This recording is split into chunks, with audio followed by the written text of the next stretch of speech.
मुझे है ना बाइबल के अंदर गिनती रखना बहुत पसंद है। ये वचन कितनी बार लिखा है, ये वचन कितनी बार लिखा है, ये वर्ड कितनी बार आया है, वो वर्ड कितनी बार आया है, और मैंने इसको गिना है। इब्रानियों 11 अध्याय में 40 वचन हैं। 12 अब्राहम के लिए हैं, 12 वचन अब्राहम के ऊपर है। और यहां पर मूसा के लिए एक खूबसूरत बात लिखी है। मैं चाहता हूं आप इस पे ध्यान दें, और इससे आपको पता चलेगा कि अगर आप परमेश्वर पे कंटिन्यू फेथ रखते चलते रहें तो वो आपके लिए क्या कुछ नहीं कर सकता। आइए सामने देखिए।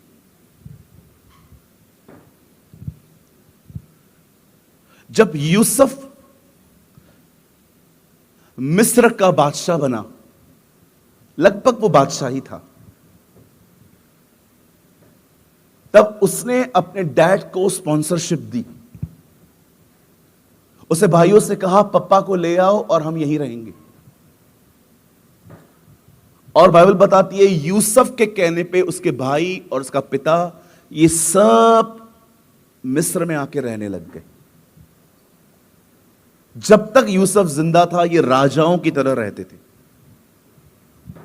लेकिन यूसुफ के मरने के बाद जो राजा आया वो राजा यूसुफ को नहीं जानता था, और उसने इन लोगों के साथ बड़ा रूड बिहेव किया, बहुत काम करवाया करता था। और बाइबल बताती है उन्हीं दिनों में जब इस राजा ने देखा कि इनकी गिनती बढ़ती जा रही है, तब उसने एक काम किया कि जितने मेल हैं, मेल, फीमेल्स नहीं, मेल, जितने लड़के पैदा होते हैं इन सबको मारो। एक फतवा जारी हुआ। जिस भी घर के अंदर लड़का पैदा होता था उस लड़के का कत्ल होता था। जैसे आप देखते होंगे नए नियम के अंदर जब ज्योतिषी यीशु को ढूंढते ढूंढते यरूशलेम पहुंचे तो राजा हेरोदेस ने भी एक फतवा जारी किया, सारे लड़कों को मारो जो 2 साल के हैं, क्योंकि उन्होंने बताया था उसका तारा हमने 2 साल पहले देखा था। मतलब वो जान गए कि 2 साल पहले पैदा हुआ है वो, इसलिए उन्होंने कहा 2 साल के जितने बच्चे हैं किल देम, मार दो उन्हें। लेकिन आप जानते हो मूसा के माता पिता को जब भी लोग आते थे और दरवाजा नॉक करते थे और कहते थे कोई लड़का है यहां पर, मुझे लगता है कोई था पीछे जो मूसा का मुंह बंद करके दबा के जब तक वो खड़े हैं वो रखता था, ताकि पता न चले कि बच्चा यहां है। 3 महीने तक वो ऐसा करते रहे। जब भी फिरौन के लोग आते थे चेक करने के लिए, मुझे लगता है कोई पीछे रहता था और मूसा का मुंह दबा के रखता था, कहीं ऐसा ना हो रो पड़े और आवाज आएगी। लेकिन बाइबल से खुदा का पाक कलाम कहता है 3 महीने के बाद वो उसे नहीं बचा पाए। आखिर जब उन्होंने देखा कि शायद ये अब छुपाना आसान नहीं है, लोगों को पता चल गया है कि इस घर में एक लड़का रहता है, तब पता है उन्होंने क्या किया? उन्होंने बच्चे को सौंपा नहीं। उनका विश्वास था खुदा इस बच्चे के साथ कुछ करेगा। उन्हें भरोसा था कि परमेश्वर कुछ तो इसके लिए करेगा। और पता है उन्होंने क्या किया? एक टोकरी ली, टोकरी के पूरे नीचे वाले हिस्से में उन्होंने मट्टी सानी, बच्चे को उस टोकरी में रख के नील नदी में छोड़ दिया। This is amazing. ये खूबसूरत है बहुत। जानते हो इब्रानियों 11 अध्याय में जहां पर सारे विश्वास के लोगों का जिक्र है, अब्राहम, मूसा, डैनियल, आप पढ़ सकते हो दाऊद, यहोशू, इतने सारे लोगों का जिक्र है, वहीं पर एक जिक्र मूसा के माता पिता का है, उसके पेरेंट्स का है। मेरी बहनों, आप में से जितने बहनें यहां पर हैं जिनको बच्चे हैं, मैं आपसे पूछना चाहता हूं, क्या आप अपने बच्चों के लिए फेथ रखते हैं?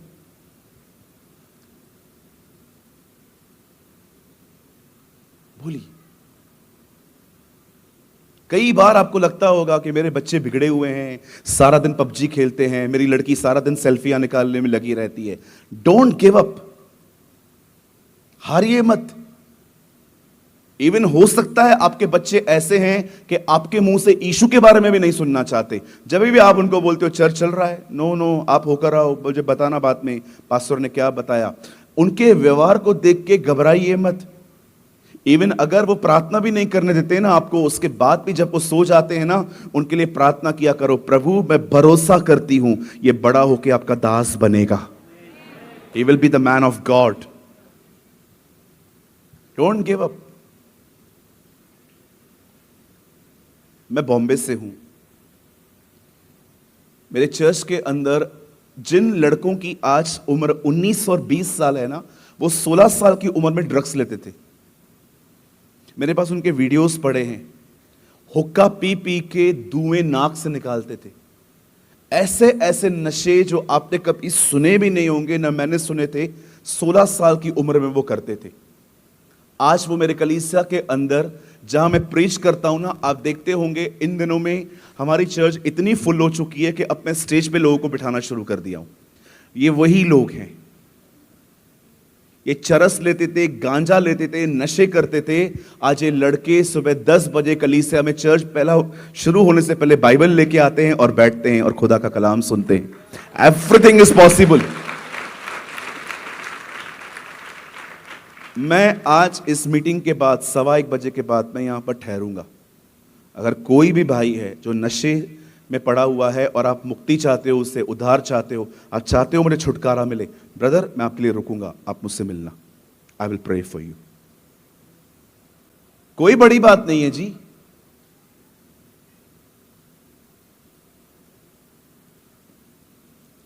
मेरे कलीसिया में एक लड़का है, उसका नाम है अमन वाकले, पतला सा लड़का है। मेरे पास उसके वीडियोस पड़े हुए हैं। मैं समझ नहीं पाता हूं ये कर क्या रहा है लड़का। ऐसे ऐसे नशे करता था वो। आज मेरी कलीसिया के अंदर जवानों में वो योद्धा है, प्रभु को जानता है।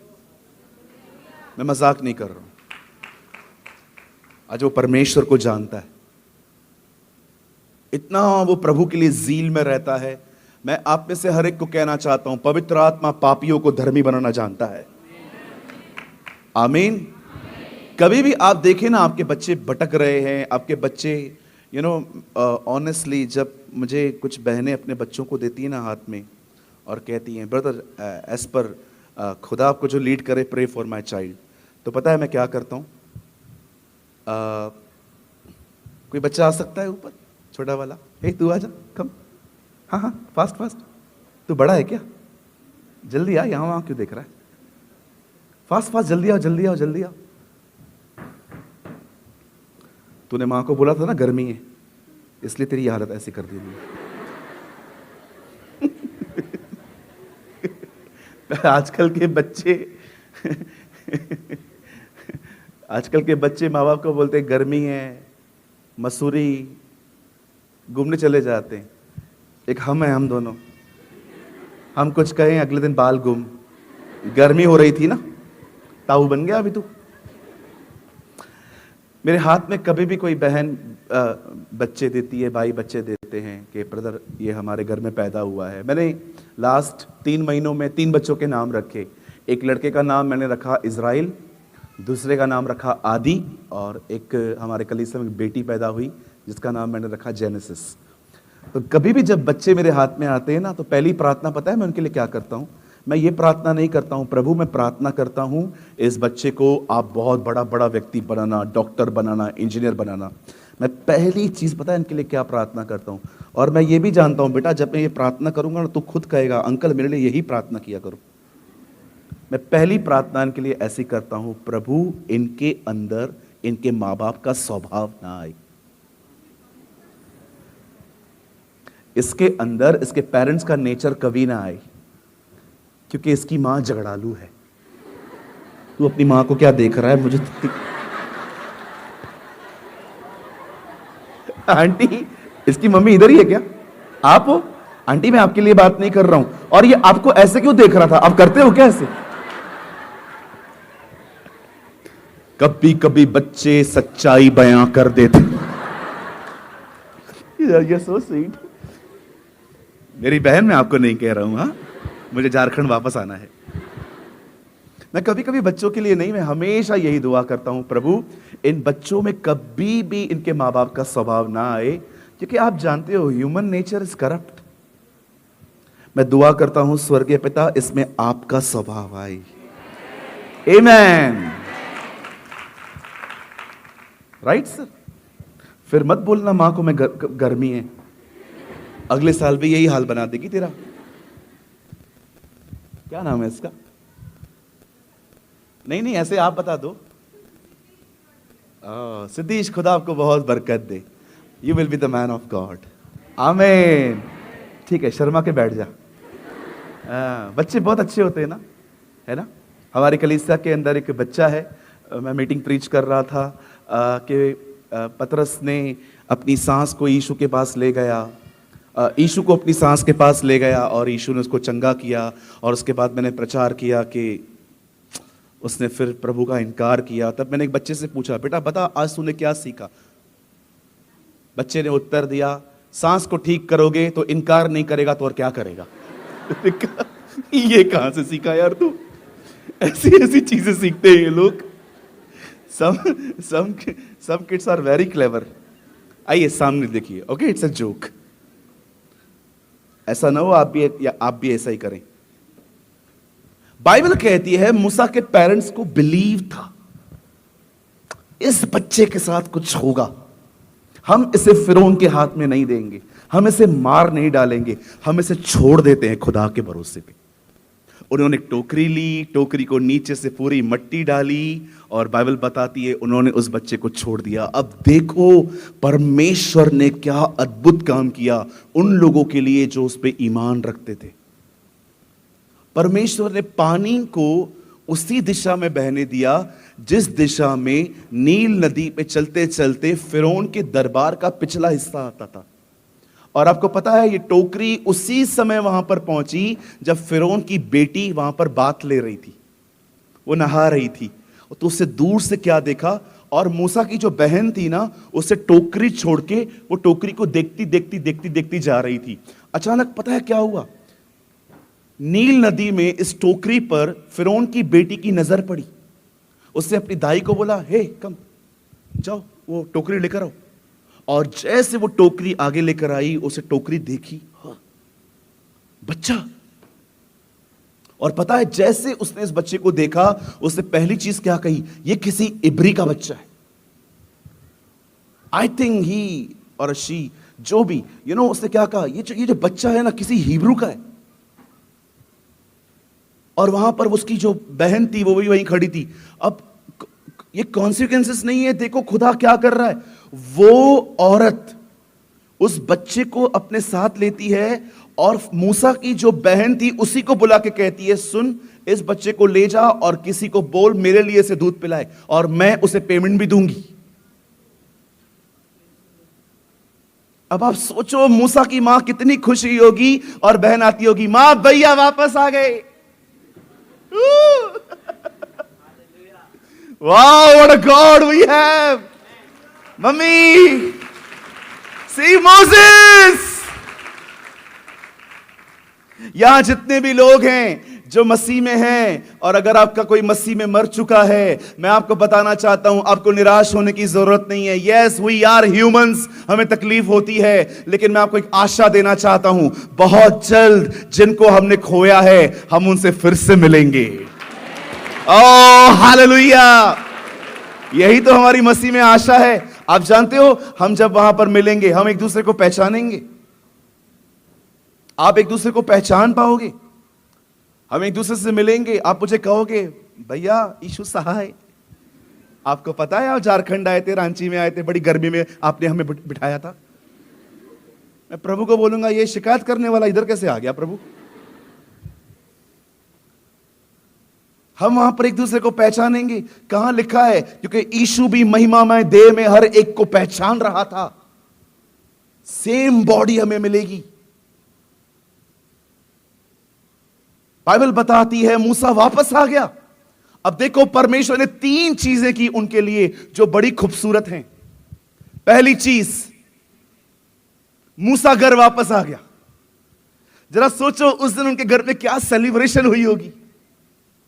कि बेटा वापस आ गया।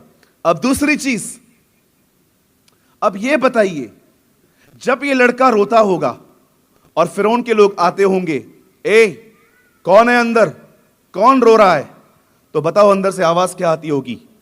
आगे बढ़, इधर रुकने का नहीं, तेरे सेठ नहीं कहा है इसको रखने के लिए, get lost. Now this child is under the protection of Pharaoh. अब ये बच्चा जिसका फतवा निकला था कि इसे मार दो, अब ये राजा की सुरक्षा में है, अब उसे कोई नहीं मार सकता। What a God we have. अब आप सोचिए, जब लोग आते होंगे, रोते रोते देखते होंगे और खटखटाते होंगे, आंटी ये बच्चा दे दो मुझे, नहीं दे सकते, क्यों? तुम्हारी रानी ने कहा इसको संभालने के लिए। Okay sorry. और तीसरी चीज मैं आपसे पूछना चाहता हूं, बताइए तीसरी चीज मूसा क्या लेके आया? पैसा। नाउ दे आर अर्निंग, हर महीने पैसे आते थे, क्यों? दूध पिलाने के। क्या आप बिलीव करते हैं परमेश्वर विश्वास करने वालों के लिए क्या कुछ नहीं कर सकता? किसी बहन का विश्वास नहीं था, हर एक ने अपना बच्चा सौंप दिया था, लेकिन इन्होंने विश्वास किया था, नहीं खुदा कुछ करेगा, गॉड विल डू समथिंग। और परमेश्वर ने, आप सोचिए, बेटा वापस आ गया, बेटा प्रोटेक्शन लेके आ गया, बेटा पैसे भी लेके आ गया। छोटा सा बेबी क्या कुछ नहीं लेके आया। मैं आपसे पूछना चाहता हूं, मुझे बताइए आप कैसे हैं? क्या आप प्रतिदिन यह विश्वास करते हैं कि परमेश्वर आपके लिए वो कर सकता है जो उसने कभी किसी के लिए नहीं किया है और ना वो कभी किसी के लिए वो करेगा? आप जानते हो इन दिनों में आपको फेथ में ग्रो होने की नीड है। फेथ में, मैंने कल भी कहा, मैं आज भी आपको कहना चाहता हूं, विश्वास में बढ़ो, ग्रो इन फेथ। मैं कभी कभी सोचता था, इतने सारे विश्वास के योद्धा हैं, इनके लिए क्यों लिखा है यहां पर? और जब मैंने पिछले अध्याय में जाके पढ़ा, क्योंकि इनकी कहानी यहां एक्सप्लेन नहीं हुई है, इनकी कहानी निर्गमन में है, एक्सोडस में है, और जब मैंने पढ़ना शुरू किया, मैंने कहा ये बच्चा वापस भी आ गया, ये बच्चा पैसा भी लेके आ गया, ये बच्चा प्रोटेक्शन भी लेके आ गया, सिर्फ एक वजह से, मां बाप का ईमान था, खुदा कुछ करेगा। यहां देखिए, यहां देखिए, सदैव याद रखना, जब परमेश्वर आपको कहेगा ना, बिलीव कर, विश्वास कर, ये होगा, शैतान हमेशा वहां पर आपको उस विश्वास से हटाने की कोशिश करेगा।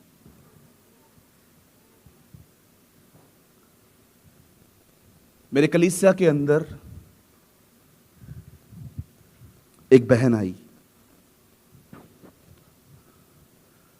डे वन से वो प्रभु के लिए नहीं आई थी, ये मैं नहीं, वो खुद बोलते हैं।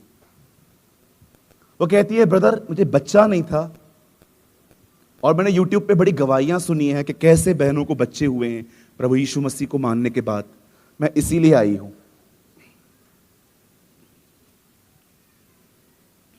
मैंने कहा बिल्कुल सिस्टर, खुदा बरकत देता है। उन्होंने प्रार्थना करवाई, प्रार्थना के बाद उन्होंने 2-3 महीने के बाद अपना जांच करवाया, नेगेटिव था, कुछ नहीं था। निराश होके आई, बोला भैया नेगेटिव आया। मैंने कहा कोई बात नहीं मेरी बहन, आप दुआ में रहिए, खुदा देगा आपको अपने समय में। और 3 महीना प्रेयर की उन्होंने। मेरे पास ये गवाहियां लिखित में पड़ी हैं, लिखित लिटरेचर के तौर पे पड़ी हुई है मेरे पास। 3 महीने के बाद उन्होंने फिर से दुआ की, दुआ कर करके वापस उन्होंने टेस्ट करवाया, इस बार भी नेगेटिव आया। लेकिन इस बार वो इतनी परेशान सी हो गई, उससे नीचे उसने मुझे आके कहा, ब्रदर मूल विषय तो आज तक पूरा नहीं हुआ है मेरा, मैं जिस वजह से प्रभु में आई थी। मैंने कहा बहन हो जाएगा। तब उन्होंने एक सवाल पूछा, कब होगा? ये जो वर्ड है ना कब, ये बहुत पेनफुल वर्ड है।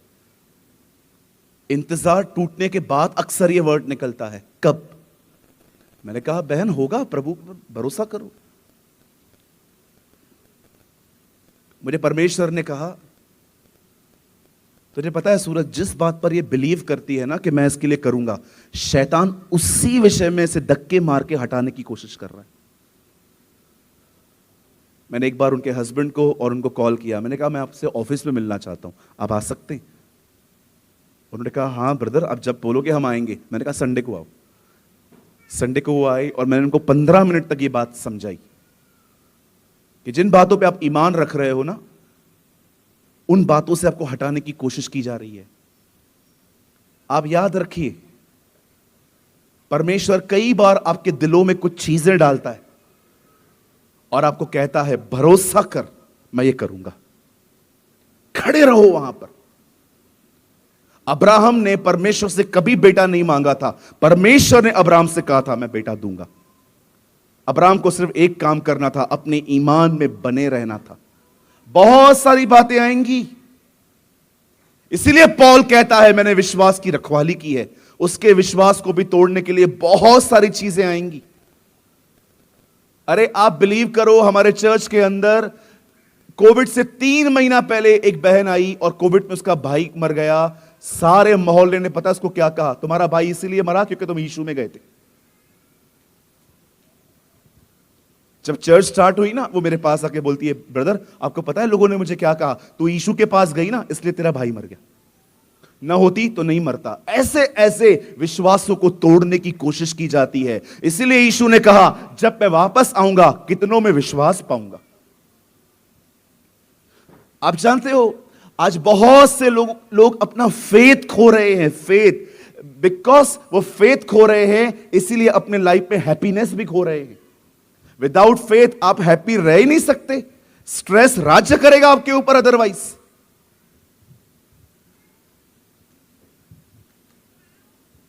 मैं आपसे एक सवाल पूछना चाहता हूं, मुझे बताइए आप इन दिनों में हैप्पी कम क्यों हैं? आप इतने खुश क्यों नहीं हैं? आप जॉयफुल क्यों नहीं हैं? आपको क्या लगता है? क्योंकि आप फेथ में नीचे आए हो। आप फेथ में नीचे आए हो। अब आपकी लाइफ में बहुत वरीज हैं, बहुत टेंशन है, बहुत ओवर थिंकिंग है। क्यों ओवर थिंकिंग है? क्योंकि कहां ना कहां आप विश्वास में नीचे गिरे हो। आप याद रखिए, आप एक हफ्ता कलीसिया में ना आओ, एक हफ्ता बाइबल ना पढ़ो, एक हफ्ता किसी को मत सुनो, आपका फेथ लेवल खुद ही डाउन होता जाएगा। फेथ एक ऐसी चीज है जिसे हर दिन फीड करना पड़ता है बच्चे की तरह, एवरी सिंगल डे। आप एक हफ्ता बाइबल मत पढ़िए, आप एक हफ्ता चर्च में मत आइए, आप एक हफ्ता किसी वक्ता को मत सुनिए, आप एक हफ्ता प्रार्थना मत करिए। एक हफ्ते में आपके साथ देखिए आपके अंदर इतने ख्याल आएंगे, इतने ख्याल आएंगे, आपको पता भी नहीं चलेगा कि मैं कहां जा रहा हूं। अपने विश्वास को फीड करना सीखिए, अपने विश्वास को खिलाना सीखिए। हर दिन उसे खिलाइए, हर दिन उसे दीजिए ताकि आप विश्वास में बने रहें। आप जानते हैं जब शाऊल ने गोलायत को देखा, when he saw गोलायत, इतना लंबा चौड़ा आदमी था वो, पता है उसको क्या हुआ? जब उसने उसको देखा, वॉच किया, धमकियां सुनी, बुरे बुरे शब्द सुने, उसने उन शब्दों को इतना मेडिटेट किया, इतना मनन किया कि उसे लगा मैं नहीं हरा सकता, लेकिन मैं काम कर सकता हूं, मैं किसी को बोल सकता हूं इसको हरा दो। और उसने अपने घर के बाहर एक बोर्ड पे सब इनाम लिख दिए। कैसी ऐसी बातें हैं। पर मैं आपसे एक बात पूछना चाहता हूं, जब दाऊद ने उसे देखा, दाऊद ने क्या सोचा? वो भी कुछ सोच रहा था, ये भी कुछ सोच रहा था। दाऊद अपने भाइयों के पास जाता है, कहता है ये कौन है? उसके भाइयों ने कहा तू चुप कर, तेरा कोई काम नहीं है, जा घर जा। उन्होंने उसकी बेइज्जती की। अब उसे तो इंक्वायरी मिली नहीं इन लोगों से, वो कहीं और चला गया, दूसरे लोगों से पूछता है कौन है, क्या बोलता है ये? उन्होंने कहा चुप करके बैठ, वो बहुत बड़ा व्यक्ति है, तू बच्चा है, वो तुझे मार देगा, ये करेगा वो करेगा। उसने कहा कुछ भी नहीं है, मुझे ले जाओ, मैं मार दूंगा उसे। अब जब लोगों ने देखा ये ऐसी सी बातें करता है, लोगों ने उसे पकड़ के राजा के सामने खड़ा कर दिया। राजा को बोलते राजा ये मार देगा इसे। राजा ने बोला, अच्छा तू मारेगा, कैसे? ओ, दाऊद ने अपनी गवाही निकाली। दाऊद ने कहा, जिस परमेश्वर के पास मैं जाता हूं, ओ उसने मुझे बचाया है। मैं शेर और बालू को लड़ता आया हूं, निश्चय ये भी ऐसे ही मरेगा। ओ, वो उसे ले गए। दाऊद ने क्या किया? 5 पत्थर लिए, और 5 पत्थर भी एक साथ नहीं फेंके, मात्र एक फेंका। उसका यह भरोसा थोड़ी था 5 में से 1 लगेगा। उसका यह भरोसा थोड़ी था 5 में ही मरेगा। वो अच्छे से जानता था गोलायत के और 4 भाई हैं, 5 को मारने निकला था। 1, तुम सब मरोगे आज। वो सबको मारने निकला था 5 पत्थर लेके। 1 भी नहीं बचेगा आज, सबको खत्म करूंगा आज। बहुत लफड़ा हो गया इन लोग का, आज पूरी गेम ही खत्म करके आ जाऊंगा। ओ, गोलायत सामने आया और उसने कहा आके, हे मैं कुत्ता हूं, तू पत्थर लेके आया है मुझे मारने के लिए। और दाऊद, तूने मुझे नहीं ललकारा है, तूने किसी और को ललकारा है। वही तुझे दिखाएगा वो कौन है। आज खड़ा रहे खाली। ओ, मैं आपको बताना चाहता हूं, गुलैर दाऊद की थी, पत्थर दाऊद का था, निशाना खुदा का था। और ऐसे पत्थर निकला, गोलायत को लगा, गोलायत नीचे गिरा, दाऊद ने उसकी गर्दन काटी। अब दाऊद देखो कर क्या रहा है, 2 पीसेस हो गई। गर्दन अलग है, बॉडी अलग है। दाऊद गर्दन लेता है, कपड़े में लपेटता है, उसको यहां पर रख देता है। लेकिन दाऊद जो उसके हथियार है ना, घसीट घसीट के घर ले जाता है। राजा आया, राजा को बोलता है, ये गर्दन तेरे लिए। और जो सारे हथियार थे, लिखा है दाऊद अपने डेरे में ले गया। दाऊद, आपने गर्दन वहां सौंप दी, लेकिन ये हथियार अपने पास क्यों रखे? मैं जब भी लड़ाई में जाऊंगा, मैंने हथियारों को देखूंगा कि खुदा ने मुझे कैसे फतेह दी थी। This is my God. Dawood जब भी निराश होता था ना, उन हथियारों को देखता था कि जब मैं छोटा लड़का था तब परमेश्वर ने मेरे लिए कितने बड़े बड़े काम किए थे। See the wisdom of a man. एक आदमी की विस्डम देखो।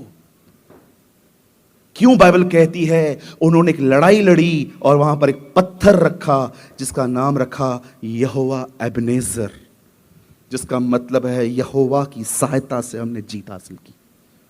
यहां कितने लोग हैं जो परमेश्वर के उपकारों को प्रतिदिन याद कर करके उसे धन्यवाद देते हैं। प्रभु, मैं धन्यवाद करता हूं तेरा कि तूने मेरे लिए अपनी जिंदगी दी, तू मेरे लिए लानती बना, तूने मेरे लिए क्रूस पर अपनी जान दी, तूने मेरे लिए अपना लहू बहाया। तू था, तू है और तू ही आने वाला है। तू मेरा परमेश्वर है। मैं आपसे कहना चाहता हूं मेरे भाइयों, मेरी बहनों, जिस व्यक्ति ने अपने जीवन में उसके उपकारों को याद करके रखा है ना, यही वो व्यक्ति हैं जिन्होंने उनके हथियारों को अपने घर में रखा है। Don't limit your God. अपने परमेश्वर को छोटा ना करें। सोच सोच के कुछ लोग बीमार पड़ जाते हैं। सोच के।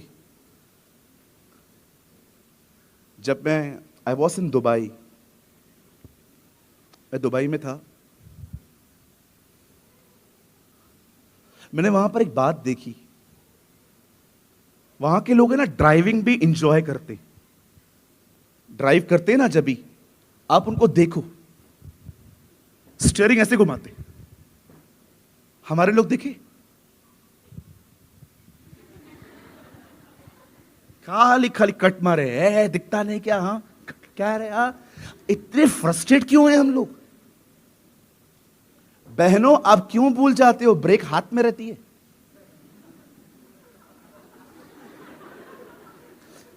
कुछ बहनें जब देखती हैं गाड़ी रोकनी है, पांव नीचे रखती हैं, जिधर लगा ब्रेक। कितनी बार मैं मरते मरते बचाऊं। एक बार मैं सिग्नल पे खड़ा था, 2 व्हीलर पे, एक बहन आई पीछे से, थोड़ा ठक, मुझे बोलती है बीच में क्यों खड़े हो?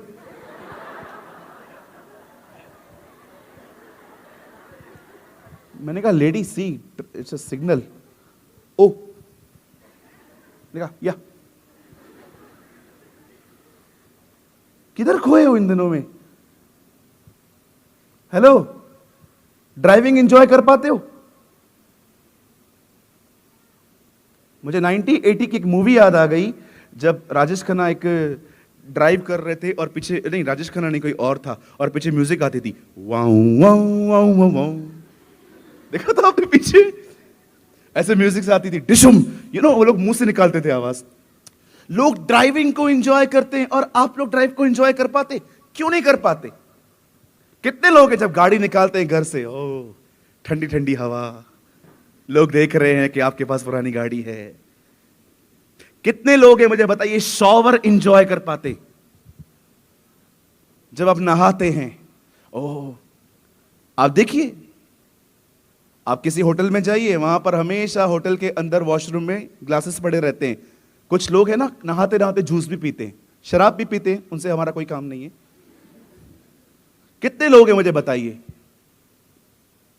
हम में से बहुत सारे लोग नहाने के बाद हमें पता चलता है कि पांव तो हमने धोए ही नहीं, और उसके बाद हम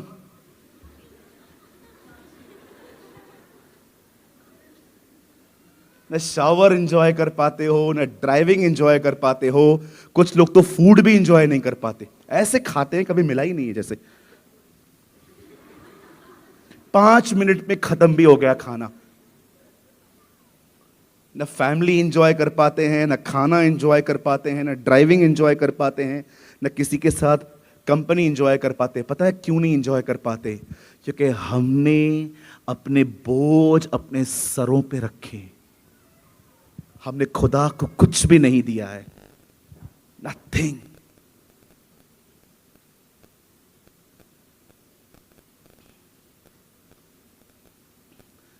मैं कोई अपनी बड़ाई नहीं कर रहा हूं, मैं उम्र में छोटा हूं यहां पर बहुत लोगों से, पर मैं बहुत नम्रता से कहता हूं, डिप्रेशन क्या होता है मैं जानता हूं, एक वरीड लाइफ क्या होती है मैं बहुत अच्छे से जानता हूं, स्ट्रेस में रात रात भर नींद ना आना मैं जानता हूं।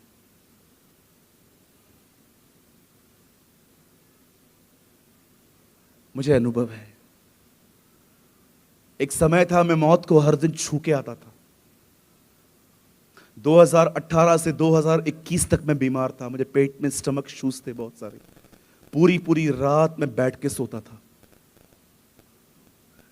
इतना स्ट्रेस था कि स्ट्रेस की वजह से मेरे स्टमक में प्रॉब्लम्स आना स्टार्ट हो गई थी। 3 साल तक मैंने दवाइयां की, मेरे पास रिपोर्ट्स पड़ी हैं। मुझे परमेश्वर ने कहा ये सारी जो तेरी हालत है ना, ये ओवर थिंकिंग की वजह से, चिंताओं की वजह से है। अरे छोड़ दे, मैं जिंदा हूं, मैं देख लूंगा तेरे लिए। और उस दिन मैंने अपना एंकर पानी में फेंक दिया और मैंने खुदा से कहा, खुदा मैं आज के बाद कोई चिंता नहीं करूंगा, मैं तुझ पर ईमान रख के जिंदगी जीऊंगा।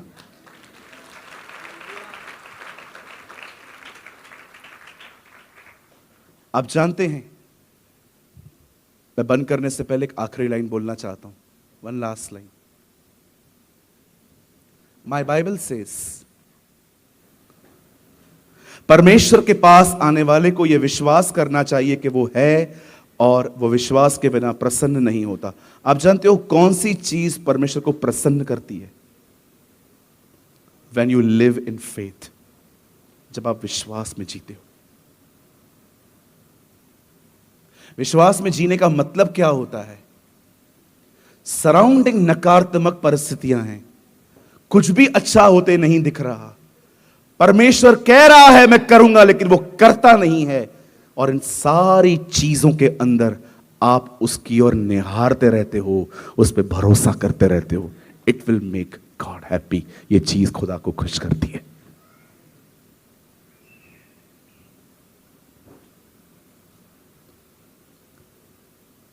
परमेश्वर को सिर्फ आपके 40 दिन के उपवास खुश नहीं करते, परमेश्वर को सिर्फ आपके टाइट, आपकी ऑफरिंग्स खुश नहीं करती। जानते हो परमेश्वर कब खुश होता है? जब वो देखता है कि इसकी जिंदगी में कुछ भी अच्छा नहीं हो रहा, लेकिन फिर भी ये बेटी मुझ पे भरोसा करके चलती है, ये खुदा को खुश करता है। बगैर विश्वास के परमेश्वर को प्रसन्न करना अनहोना है। मैं आप में से हर एक को कहना चाहता हूं, चाहे कितनी भी नकारात्मक परिस्थितियां हो, कितनी भी, भरोसा बनाए रखें, ईमान रखें। अरे वो नहीं गिरने देगा आपको, कुछ भी हो जाए नहीं गिरने देगा। वो आपको ऊपर ले जाएगा और ऊपर ले जाके कभी कभी आपको छोड़ देगा। जब आपको छोड़ देगा ना, आप अपने पंख हिलाना शुरू कर दोगे, आप उड़ना सीख लोगे, और जैसे ही आप गिरने वाले रहेंगे ना, वो आपको नीचे से उठा लेगा।